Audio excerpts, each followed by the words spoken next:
I was standing on the sales floor when my phone buzzed. The text from my mom made my heart stop. Grandma passed this morning. Funeral is Thursday. I stared at the screen, feeling the world blur around me. My grandmother had raised me after my parents divorced. She was everything to me. I walked to the back office, hands shaking as I dialed my district manager's number. "Hey, Paul, I need to let you know my grandmother died. The funeral is Thursday, so I'll need to take one day off." The silence on the other end stretched too long. Then Paul cleared his throat. "How close were you really to your grandma?" His voice was cold, businesslike. "You really think that's a good use of time during Christmas season?" My mouth fell open. She raised me, Paul. I'm entitled to bereavement leave. Look, Jessica, if you walk out tomorrow, don't expect the job to be here when you return." The line went dead. I stood there, holding the phone, tears streaming down my face. Did he really just threaten my job for wanting to bury my grandmother? I rushed home and pulled out my employee handbook. There it was in black and white. Employees are entitled to up to 2 days of paid bereavement leave for immediate family members. I screenshot the policy and forwarded it to HR with a simple message, requesting 1-day bereavement leave as per company policy. The response came 3 hours later from Patricia in HR. While policy exists, bereavement leave approval is at the discretion of district leadership. Please coordinate with your immediate supervisor. I read it twice, my anger building. Discretion? My grandmother was dead and they wanted to use discretion? I called my assistant managers, Kyle and Amanda. Both agreed to cover my shift without hesitation. "Don't worry about anything," Amanda said softly. "We've got the store handled." That night, I barely slept. I kept thinking about Paul's question. How close were you really? Close enough that she taught me to read. Close enough that she worked 2 jobs to buy my school clothes. Close enough that losing her felt like losing a piece of my soul. I was going to that funeral, job or no job.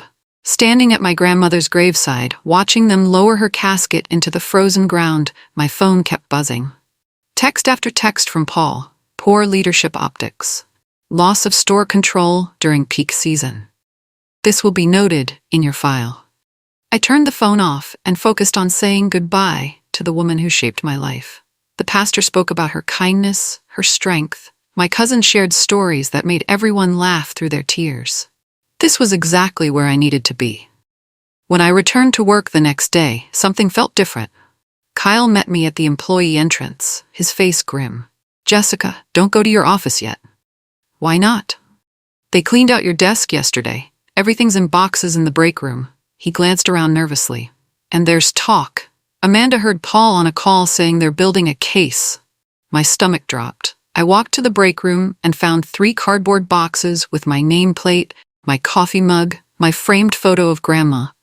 They'd already started erasing me from this place. "What kind of case?" I whispered. Kyle shook his head. "I don't know, but whatever happens, we know you're a good manager." 2 days later, Paul called me into a conference room I'd never seen before. Across the table sat Patricia from HR and a man I didn't recognize. Paul slid a packet across the table with a fake smile. "This is a performance improvement plan," he announced. "Some concerns have come to light about your management style and store performance." I flipped through the pages, my heart racing. Management style? My store has the highest customer satisfaction scores in the district. "There have been reports of poor employee morale," Patricia read from her notes. "Allegations of favoritism, failure to maintain seasonal productivity standards." None of it was true. My team loved working for me because I treated them fairly. My store consistently exceeded sales goals. "Who made these reports?" "That's confidential," Paul said. "You have 30 days to show improvement, or we'll have to consider other options." I looked at the signatures. Everything was dated yesterday, the day I was at my grandmother's funeral. They'd been busy while I was grieving.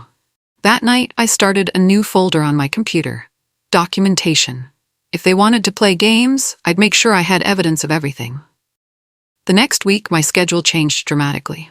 Paul assigned me 12-hour shifts, back-to-back, including weekends. My requested holiday time off was denied.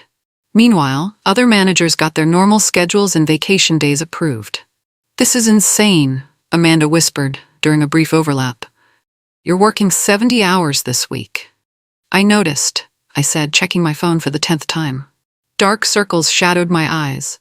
I hadn't seen sunlight in 3 days. Kyle pulled me aside after his shift. The other managers are talking. They've never seen anything like this. Tom at store 47 said Paul pulled the same thing on his old manager last year. What happened to her? Lauren quit right before Christmas, said she couldn't handle the pressure anymore. Kyle hesitated. Thing is, her bonus was supposed to hit 3 days after she left. A chill ran down my spine. Her bonus? Yeah. Word was she was getting a big one, like $30,000. But since she quit, Kyle shrugged. Guess the company kept it. I stared at him, pieces clicking together in my mind. Kyle, how close are we to bonus season? 3 weeks, he said quietly. Suddenly, everything made perfect sense. I found Lauren's number through a mutual friend and called her that weekend. She sounded tired, defeated. Jessica, I heard you're having trouble with Paul too. Lauren, can you tell me what happened before you left? There was a long pause. He made my life hell. Impossible schedules, constant criticism, write-ups for things that weren't even my fault. I couldn't take it anymore. What about your bonus? My $28,000 bonus? Her voice turned bitter. Gone. They said since I quit for personal reasons, I forfeited it. Another pause.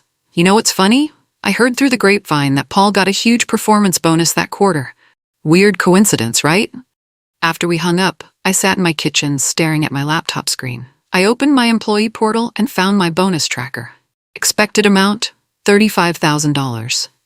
Payout date, January 15th. That was exactly 3 weeks away. I opened a new document and started typing everything Lauren had told me. If Paul thought he could steal my bonus the same way he'd stolen hers, he was about to learn how wrong he was. I spent Sunday night reading my employment contract word by word. The bonus section was crystal clear. Annual performance bonuses are forfeited if an employee is terminated for cause or leaves the company before the payout date. But there was another section that made my blood run cold. Forfeited bonus amounts are redistributed to the district performance pool at the district manager's discretion. Paul wasn't just trying to fire me. He was trying to steal $35,000 from me. And based on what happened to Lauren, he'd done this before. I started researching online. Corporate bonus theft was definitely illegal, but proving it was another story. I needed evidence that this was a pattern, not just bad luck. Monday morning, I arrived early and started printing everything. My performance reviews from the past 3 years, all excellent. Customer satisfaction scores, top of the district. Sales reports consistently exceeding targets. Team feedback, overwhelmingly positive. Then I printed Paul's performance improvement plan. Side by side with my actual record, it looked like fiction. Kyle arrived and found me in my office surrounded by papers. What's all this? Insurance, I said simply. He closed the door behind him. Jessica, I need to tell you something. Another manager got written up yesterday. Which manager? I asked, though I was already afraid of the answer. Rachel, from store 23. Paul hit her with inventory inconsistencies, the same vague stuff they always use. Kyle sat down heavily. Her bonus is due in 5 days. I felt sick. How much? Around $25,000. The pattern was becoming impossible to ignore. Paul wasn't just a bad manager. He was running a scam. Fire people right before bonuses, collect their money. With the stress of losing their jobs, who had time to fight back? I started a spreadsheet. Manager names, termination dates, bonus amounts, reasons given. Lauren's termination was December 22nd. Bonus date was December 25th. She lost $28,000. If Rachel got fired this week, and I got fired before January 15th, Paul would pocket over $60,000 in stolen bonuses just from this quarter. I called my bank and asked about employment law attorneys. The representative gave me 3 names. I called the first one, a woman named Catherine Brooks. Miss Brooks, I think my boss is stealing employee bonuses. I have documentation. How much money are we talking about? At least $60,000 that I can prove. Possibly more. Can you come in tomorrow? I scheduled the appointment for my lunch break. For the first time in weeks, I felt a spark of hope. The next morning, HR stopped responding to my emails. Patricia, who used to reply within hours, now left me on red. My direct reports started avoiding eye contact. Word was spreading that I was in trouble. and nobody wanted guilt by association.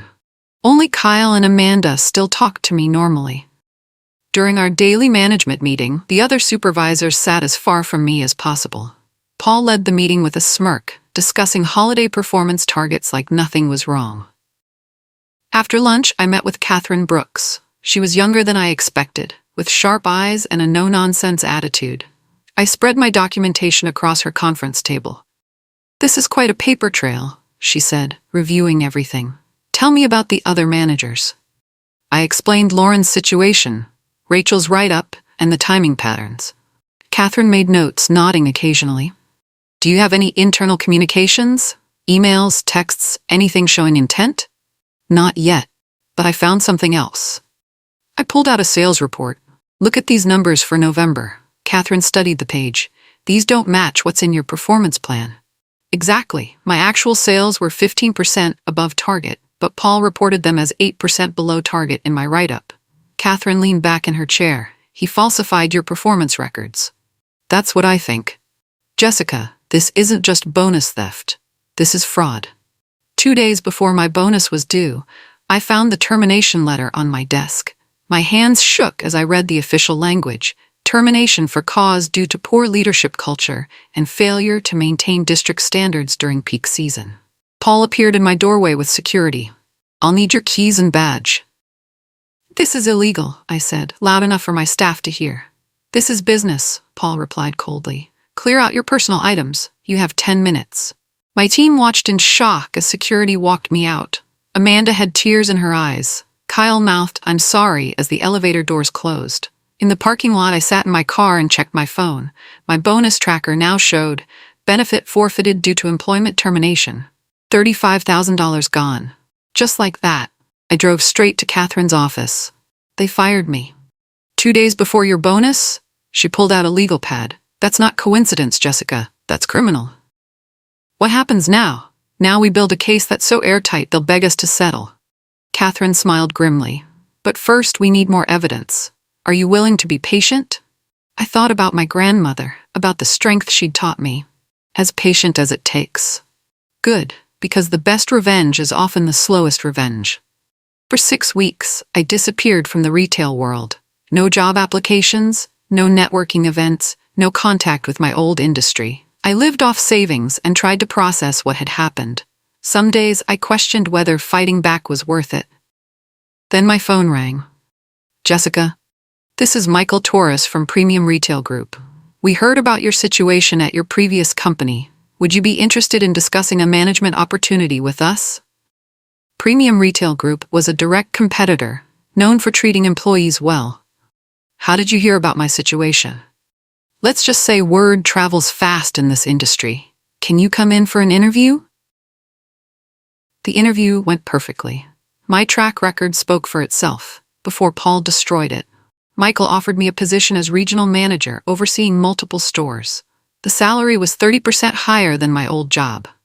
"There's one condition," Michael said as I signed the paperwork. "We're opening a new store right outside your old district. You'd be responsible for staffing it." I smiled. "That sounds perfect." As I walked out of their corporate office, I called Catherine. "I got a job, a better job." "Excellent. Now we can move to phase 2 of our plan." "Which is?"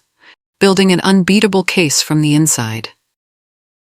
My new store was only 15 minutes from my old location. Word spread quickly through the retail network that I was back. Within a week, I had 3 resumes on my desk from former colleagues.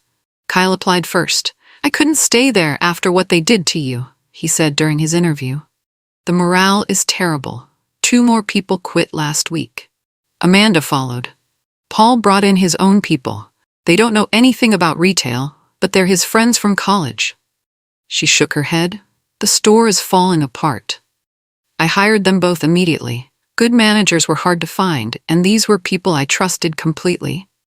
Then something unexpected happened. Rachel from Store 23 called me. "Jessica, I heard you're hiring. I got fired 3 days before my bonus. Same situation as you." "Paul fired you too?" "Same playbook. Impossible standards, false write-ups, then termination for cause." Her voice was bitter. "I lost $25,000. I hired Rachel as my assistant manager. During her first week, she brought me a box of documents. I kept copies of everything. including some emails Paul probably wishes I didn't have. I forwarded everything to Catherine immediately. "This is getting interesting," Catherine texted back. "Can you get more people to come forward?" The answer was yes, because Paul had apparently been very busy. Over the next 3 months, I quietly recruited 6 former managers who'd been pushed out before bonus payments.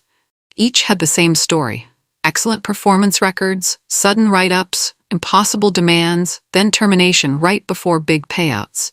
I wasn't trying to expose Paul yet.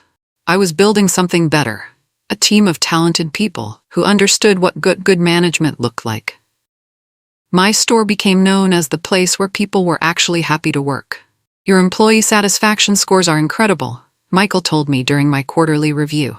"How are you doing it?" "I treat people like human beings," I said simply. "It's not complicated." But word was spreading beyond just my team. Other retail workers in the area started asking about opportunities. My old customers found my new store and told me they preferred shopping there. "Working for you is actually good," Amanda said one day. I forgot what that felt like. Kyle nodded. "It's weird not dreading coming to work." Meanwhile, Catherine was building our legal case. We have 7 managers now with documented evidence of pre-bonus terminations. The total stolen amount is over $200,000. Is that enough? That's enough to destroy his career and possibly send him to prison. But I wasn't ready to strike yet. I wanted to be absolutely certain he couldn't wiggle out of it. The breakthrough came from an unexpected source. Paul's new assistant manager, Tony, reached out through LinkedIn. "Can we meet for coffee? I have information you might want." We met at a neutral location. Tony looked nervous, constantly checking over his shoulder. "I can't take it anymore," he said. "What Paul is doing is wrong." "What do you mean?" "He made me backdate your write-up, and Rachel's, and 3 others." Tony pulled out a flash drive. "I kept the original documents. The real dates show he created your performance plan after you were already fired." My heart pounded. "Why are you telling me this?" "Because he just tried to make me do it again. There's a manager in store 41, great worker, clean record, but her bonus is due next week, and Paul is already preparing her termination paperwork." I called Catherine immediately. "We have a smoking gun. Document everything. If we can prevent another termination while proving his pattern, we have a criminal case." That night, I called the manager from store 41. "Hi, this is Jessica. I used to work for Paul. I think you're in danger." "Danger how?"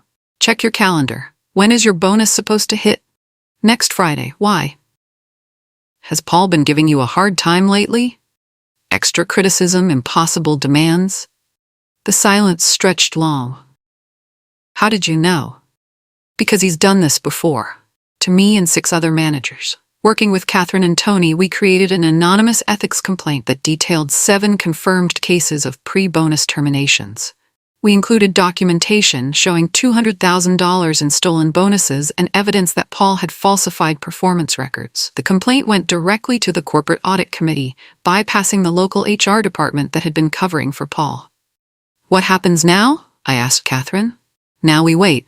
Corporate investigations move slowly, but when they find fraud this blatant, they act decisively." 3 days later, Tony texted me. "Emergency meeting called. Someone from corporate is here asking questions." A week after that, Paul looks terrified. He's been in the conference room with suits for 6 hours. The manager from store 41 texted me too. "My termination meeting got canceled indefinitely. I don't know what you did, but thank you." Word leaked through the retail network that corporate was conducting a compliance review of the district. Several employees were interviewed. Some were asked to provide documentation. Paul tried to maintain normal operations, but everyone could see him sweating. He stopped his usual swagger and started avoiding the stores unless absolutely necessary. "He knows something's coming," Kyle reported, "but he doesn't know what." Catherine smiled when I told her. The best investigations happen when the target doesn't know how much evidence exists. The first crack in Paul's armor came when his hand-picked replacement for me suddenly resigned. James had been brought in to run my old store, but after 3 weeks, he turned in his keys without explanation. Through my network, I learned that James had discovered discrepancies in the financial records, sales numbers that didn't match actual receipts. performance reports that contradicted customer feedback data. He'd asked Paul for clarification and been told to mind his own business. Instead of staying quiet, James copied everything and took it to his lawyer. "Your former boss is in serious trouble," James told me when he called.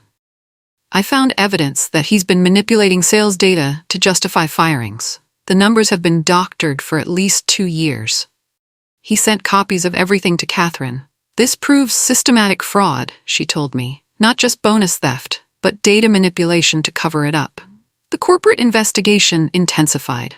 More auditors arrived, employees were interviewed under oath, financial records were seized and analyzed by forensic accountants. Paul tried to control the narrative, sending emails about disgruntled former employees and false allegations. But his responses sounded increasingly desperate. "He's losing it," Tony reported. Yesterday, he yelled at the corporate auditor. I don't think that helped his case. The anonymous tip I'd hoped for came from Paul's own office. His longtime assistant, Maria, finally reached her breaking point when he ordered her to delete years of old performance reports. Instead of deleting them, Maria copied everything to an external drive and mailed it to the corporate ethics hotline. The package included a note. "Mr. Paul has been having me falsify dates on disciplinary actions for over 2 years. I have originals of everything. Catherine received a call from corporate's legal department. They want to interview you formally. This has become a criminal investigation." The interview took place in a downtown law firm. 3 attorneys, 2 auditors, and a federal investigator sat across from me as I laid out the entire timeline. They had my documentation, plus evidence from 7 other managers, plus Maria's records, plus James's financial data. "Miss Johnson," the lead attorney said, "we've identified systematic bonus fraud totaling approximately $200,000 over 2 years. Mr. Paul appears to have violated federal labor laws, state fraud statutes, and company policy. What happens to him? That depends on how cooperative he is. We're offering a settlement conference next week." I was asked if I wanted to participate. What would that involve? You could confront him directly and hear his explanation. I thought about my grandmother's funeral, about the cold way he'd asked how close we really were. "Yes," I said. "I want to hear what he has to say." The settlement conference took place in a sterile corporate boardroom. Paul sat across from me with 2 lawyers, looking smaller than I remembered. His usual arrogance was gone, replaced by nervous energy and darting eyes. The lead corporate attorney laid out the evidence systematically. Bank records showing bonus redistributions to Paul's performance pool. Email trails proving premeditated terminations. Falsified documents with altered dates. Testimony from multiple employees. "Mr. Paul," the attorney said, "do you dispute any of these facts?" Paul's lawyer whispered in his ear. "My client maintains that all personnel decisions were made in good faith based on legitimate performance concerns." "Then how do you explain this?" The attorney showed him Maria's evidence. Original documents compared to the versions in employee files. Dates changed, performance scores altered, entire sections rewritten. Paul's face went white. He hadn't known Maria kept originals. "Let's discuss resolution," his lawyer said quickly. The company's offer was simple: immediate termination, full restitution to all affected employees, and a signed confession preventing him from managing retail teams anywhere in the state. "And if we decline?" Paul's lawyer asked. "Criminal prosecution for fraud, theft, and racketeering. We'll pursue maximum penalties." Paul looked at me across the table. For a moment, he looked like he might apologize. Instead, he just nodded to his lawyer. "We'll take the settlement." Within 48 hours, everything changed. Paul was escorted from the building and his corporate access revoked. An internal memo went out acknowledging irregularities in bonus distribution and promising full investigation of all affected employees. My phone started ringing immediately. The 7 managers in our group were all contacted by corporate HR. Each was offered full back pay, restored bonuses, and clean employment records. But the company went further than that. Patricia from HR, who had ignored my complaints and enabled Paul's scheme, was reassigned to a non-supervisory role. The district manager position was eliminated entirely, with store oversight transferred to regional management. "We're conducting a complete review of management practices," the corporate representative told me. Your case exposed systemic problems we should have caught years ago. I received a certified letter offering me Paul's old position at twice my previous salary. The offer included a public apology and acknowledgement that my termination was unjustified. Catherine smiled when I called her with the news. They're trying to avoid a lawsuit. The settlement offer is generous because they know they're vulnerable. What do you think I should do? That depends. Do you want your old life back, or do you want to keep building something new? I already knew the answer. I declined the corporate offer to return. I was happy at Premium Retail Group, working with people who respected me. Besides, going back would feel like accepting that what happened was just a misunderstanding, rather than deliberate theft. Instead, I negotiated something better, a consulting contract to review their management practices company-wide. If Paul had stolen from 7 managers in one district, how many others were there across the entire organization? The answer was disturbing. Working with corporate auditors, we identified similar patterns in 3 other districts. 15 managers had been terminated right before bonus payouts over the past 3 years. The total theft exceeded $500,000. This is bigger than we thought, the CEO told me during a video conference. We need to rebuild our entire management structure. They offered me the position of Vice President of Human Resources, with responsibility for overhauling their management training and oversight systems. Why me? I asked. Because you survived it, you documented it, and you had the courage to fight back. The CEO paused. We need someone who understands what good management looks like and what bad management costs. I accepted the position, with one condition. I wanted to keep running my store 2 days a week. Staying connected to frontline retail would help me remember why the work mattered. My first official act was creating an anonymous reporting system for management abuse. My second was establishing a fund to compensate employees who'd been wrongfully terminated. The FBI investigation that followed was swift and thorough. Paul's scheme wasn't just theft. It was wire fraud, racketeering, and violation of federal labor laws. The evidence we'd gathered became the foundation of a criminal case. His trial made local news. Retail manager steals $500,000 in employee bonuses, read the headline. 7 former managers testified, including me. Maria, his former assistant, was granted immunity for her cooperation. On the witness stand, Paul finally showed remorse.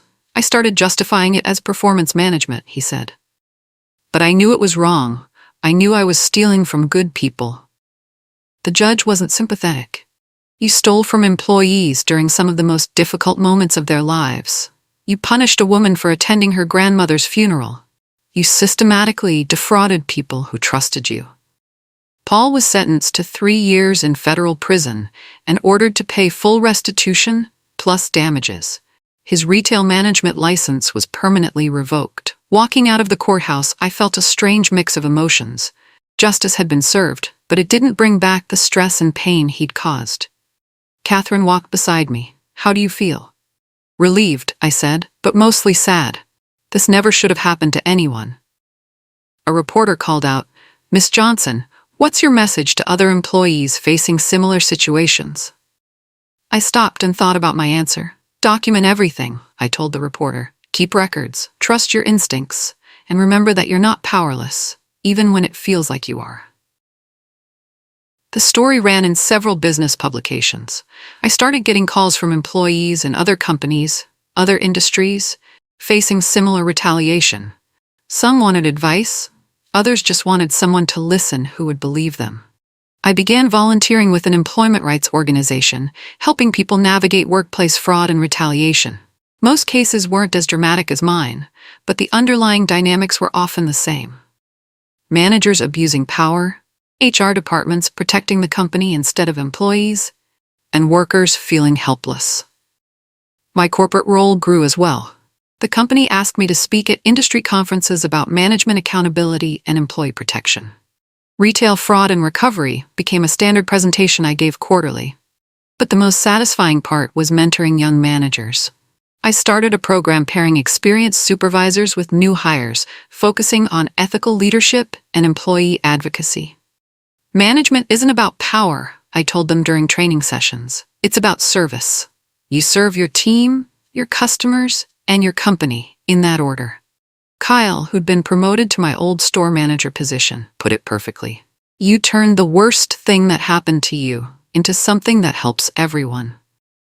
2 years after Paul's sentencing, I received an unexpected call. A board member from the parent company wanted to meet privately. Miss Johnson, we've been watching your work. Your district has the highest employee satisfaction scores in the company's history. Your management training program is being implemented nationwide, and your fraud prevention protocols have saved us millions. I waited for him to get to the point. We'd like to offer you the position of Chief Operating Officer. I almost laughed. You want me to run the entire company? We want you to fix the entire company, he corrected. What you've done in your region proves it's possible to have high performance and ethical management simultaneously. The offer was substantial. More money than I'd ever imagined making, stock options, and genuine authority to change how the company operated. Can I think about it? Take all the time you need. That night, I sat in my kitchen looking at a framed photo of my grandmother. She'd always said that the best way to honor someone's memory was to live up to their example. I called Catherine to discuss the legal implications of such a high-profile role. Then I called Kyle and Amanda to get their perspective. Finally, I called my mom. What do you think Grandma would say? I asked. She'd say you've already proven you can do anything you set your mind to. I accepted the COO position with one modification. I wanted to spend my first year visiting every store, meeting every manager, and understanding the real culture throughout the organization. What I found was both encouraging and disturbing. Most managers were dedicated professionals trying to do right by their teams. But in pockets throughout the company, I discovered smaller versions of Paul's abuse. Managers playing favorites, manipulating schedules as punishment, making promotion decisions based on personal relationships rather than merit. None of it rose to the level of systematic fraud, but all of it created toxic environments where good employees suffered. I began implementing what we called transparency protocols, standardized performance metrics, mandatory management training, and most importantly, anonymous feedback systems that reported directly to corporate rather than through local management. The changes weren't popular with everyone. Some old-school managers complained about micromanagement and loss of autonomy. A few resigned rather than adapt to the new standards. But employee satisfaction scores climbed steadily, turnover dropped, customer service ratings improved, and for the first time in company history, we had 0 employment-related lawsuits filed against us. During my one-year anniversary speech to the board, I shared a simple metric. Last year, we fired 12 managers for cause. This year, we fired none, not because we lowered our standards, but because we raised our support. The chairman smiled. Miss Johnson, you've changed how we do business. Today, I sit in my corner office on the 40th floor, but I still spend 2 days a week in stores. I still remember what it feels like to have an abusive manager, to feel powerless, to wonder if anyone cares about justice. In my desk drawer, I keep my grandmother's old brooch, the one she wore to every important occasion. It reminds me that this journey started with grief and ended with purpose. The company now has the highest employee satisfaction rating in the industry. Our fraud prevention program has been copied by competitors. Paul's case study is taught in business school ethics courses as an example of what not to do. But the best measure of success isn't in corporate metrics. It's in the messages I get from managers who feel supported instead of threatened. From employees who trust their leadership, from families who don't have to worry about their parents or children being exploited at work. Last week, a young store manager called me in tears. My grandmother just passed away. My district manager said I could take time off without any questions asked. He said, "Your policy makes it clear that family comes first." I hung up and smiled, touching the brooch in my drawer. They thought grief made me weak, but grief made me focused, and that focus changed everything.